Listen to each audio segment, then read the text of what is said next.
أبوها رفض يدفن بنته في مقابر العيلة، فنزلناها القبر بتاعها وبدأنا نشيل الكفن من على وشها علشان نتفاجئ بمنظر مرعب. وشها كان كله حبوب وفيه قرصات غريبة قوي. وبعد ما دفناها والناس كلها مشيت بدأت أسمع صوت صريخ جاي من قبرها، واتصلت على أهلها علشان يقولولي الكارثة اللي عملتها والسر الخطير اللي اتدفن معاها. وتبدأ الحكاية من أم أحمد، أشهر الستات اللي اشتغلوا في دفن الموتى. وفي يوم بيتصل عليها عيلة من العائلات اللي عندهم قبر جوه الحوش اللي كانت شغالة فيه، وطلبوا منها تفتح القبر بتاعهم علشان تهويه. ولما سألتهم مين اللي مات علشان هي عارفاهم، قالوا لها واحدة جارتهم. فاستغربت جدا وكان عندها فضول، وكانت عايزة تعرف ليه جارتهم هتدفن في القبر بتاعهم علشان ترد عليها صاحبة المدفن وتقول لها أبوها رفض يدفنها في مقابر العيلة وكان عايز يدفنها في مقابر الصدقة، وهي عشان تحل موقف قررت إنها تدفنها في القبر بتاعهم. بس برضو أم أحمد ما فهمتش هو إيه السبب اللي يخلي أب يعمل كده في بنته، بس أهم حاجة إنها عملت اللي هم عايزينه وفتحت القبر وهوته. وبعد ساعة بدأت تيجي الجنازة، وعرفت إن اسمها سماح وكان عندها 35 سنة. وطبعا لما الميت بيكون صغير في السن الحزن عليه بيبقى أكبر. وطبعا أهلها كانوا معاها، بس مش عارفة ليه ما كنتش حاسة إن هم زعلانين قوي عليها.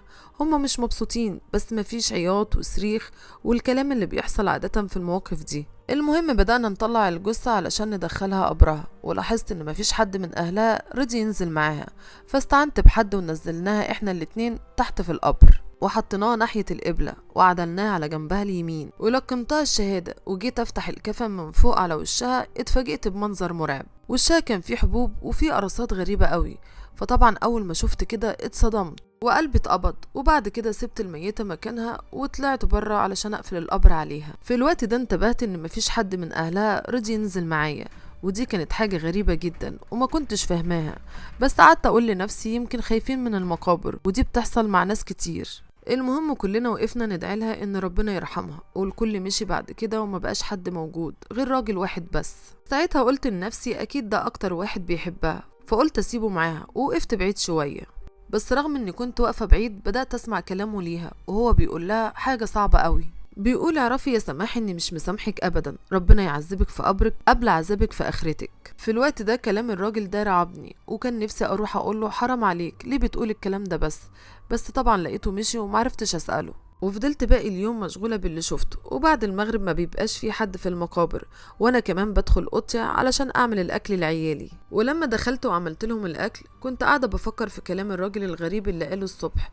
وساعتها حسيت اني سمعت صوت صرخة، وكانت الصرخة دي مكتومة. ساعتها سألت عيالي لو حد فيهم سمع حاجة، بس هم أكدوا إنهم ما سمعوش أي حاجة، بس أنا متأكدة من اللي سمعته وكمان أكتر من مرة. وعلشان كده خرجت من الأوضة علشان أروح أشوف فيه إيه، وفضلت ماشية ورا مصدر الصوت لغاية لما عرفت طالع منين.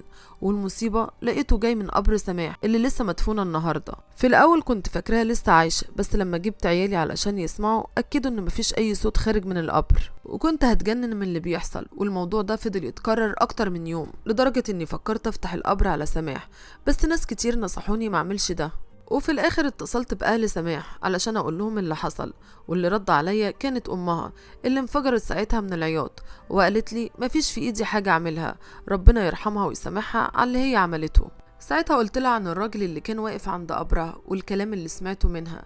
قالت لي الراجل ده كان يبقى جوزها وطلقها قبل ما تموت. ولما حاولت اعرف منها ايه الحكايه رفضت انها تتكلم معايا، بس قدرت اخد رقم تليفون طليق سماح وكان اسمه يوسف، واتصلت بيه فعلا وطلبت منه يجي المقابر. في البداية تردد، بس مع إلحاحي سمع الكلام وجه، وعرفته باللي كان بيحصل وطلبت منه يسامح طليقته علشان ترتاح. وساعتها لقيته بينهار وقعد يعيط وقال لي انت عايزاني اسامح ازاي واحدة قتلت ابني. في الوقت ده اتصدمت لما قال لي الكلام ده، وفضلت سامعاه وهو بيحكي وبيقول انه كان متجوز واحدة قبل سماح وكان بيحبها جدا وعنده منها ابن اسمه احمد وكان عنده 5 سنين، ومراته الأولانية تعبت جدا وبعد كده ماتت.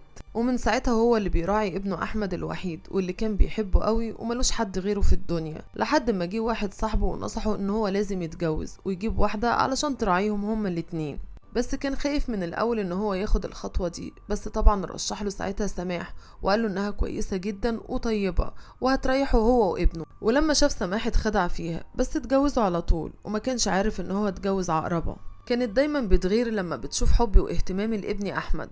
وكل يوم كان بيزيد غلها وحقدها من ابني اللي كان مجرد طفل، والمفروض ان هي كانت تعوضه عن عدم وجود امه وتبقى هي امه البديله. وفي يوم لقيتها بتتصل عليا وهي منهاره وبتعيط وبتقولي احمد ابني اتاخر في الحمام، ودخلت علشان تشوفه لقيته غرقان في البانيو. في الوقت ده كان هيتجنن من اللي حصل ازاي وامتى وهي كانت فين، ورفض ان ابنه يتعرض للتشريح علشان ما يتبهدلش، وقدر يطلع له تسريح دفن ويدفنه. ومن ساعة ما ابنه مات ما بقاش طايق يشوف قدامه سماح، وكان حاسس ان هو مات بسبب اهمالها، لحد ما في يوم حلم بابنه وهو جايله وهو حزين وما كانش عارف ايه السبب، علشان بعد موت ابنه بشهر يطلق سماح ويريح نفسه من العذاب اللي كان عايش فيه. لاني كل مرة اشوفها فيها قدامي كنت بفتكر اهمالها لابني احمد. وبعد ما طلقت سماح بكام شهر لقيت امها بتتصل عليا بالتليفون علشان تطلب مني اروح لها على البيت، وهناك اتفاجئت ان سماح ماتت بشكل مفاجئ وغريب. ولما سألت عن سبب الوفاة قالوا لي ان في حشرات غريبة قرصتها في وشها وعملت لها حالة تسمم، ولقى امها بتقوله ان هو لازم يسامحها، وطبعا ما كانش فاهم هو يسامحها على ايه، ما هو طلقها وكل واحد راح لحاله، علشان تفاجئوا بانها هي اللي قتلت ابنه احمد واخدته على حمام وغرقته في البانيو، علشان كانت بتغير منه وكانت حاسة ان هو اللي هيدمر حياتها وهيدمر العلاقة اللي بينهم هما الاتنين، علشان كده ما كانتش عايزة تشوفه قدامها. وسماح قبل ما تموت حكت عن الجريمة البشعة اللي هي عملتها لأمها علشان تريح ضميرها، لأنها كانت تعبانة جدا من بعد اللي عملته، وكانت مستغربة من اللي حصل لها والحشرات اللي قرصتها وعملت لها حالة تسمم، بس كانت متأكدة ان اللي حصل لها ده هو انتقام ربنا على اللي عملته مع الولد الصغير. وبعد كده قعد يعيط ويقول لي محدش يطلب مني اني اسامحها ازاي وهي اللي قتلت ابني الوحيد. انا جيت دفنتها بس علشان اقول لها اني عمري ما هسامحها على اللي هي عملته، وبعد كده سابني ومشي. وفي الوقت ده ما قدرتش اقول له اي حاجه، لان فعلا سماح كانت ست مجرمه وتستاهل اللي حصل لها. بس كل يوم كنت بسمع صوت الصريخ جاي من قبرها، وفضلت على الحال ده تقريبا شهر، لحد ما في يوم لقيت طليقها يوسف واقف قدام قبرها ويقول لها عماله تجيلي في الاحلام كل يوم وتطلبي مني اسامحك، انا مش عايزه اشوفك ولا في الحلم، علشان كده انا جيت اقولك سامحتك، روحي ربنا يرحمك ويسامحك على اللي انت عملتيه فيا. ومن بعد ما طليقها جه ومشي من اليوم ده ما بقتش اسمع صوت صريخ سماح تاني، وفعلا مش عارفه ولا قادره استوعب ان سماح تقتل طفل صغير ملهوش اي ذنب، وكان كل ذنبه في الحياه ان ابوه كان مهتم بيه وبيحبه لانه ابنه الوحيد وفي نفس الوقت ولد يتيم. لان اليتيم مش يتيم الاب بس، لا ده يتيم الام كمان، بالذات في سنه الصغير ده. وهسمح دلوقتي ما بين ايادي ربنا، الله يسامحها بقى على اللي هي عملته ويرحم احمد الطفل الصغير ويصبر ابوه، وعزائنا الوحيد ان هو طير من طيور الجنة.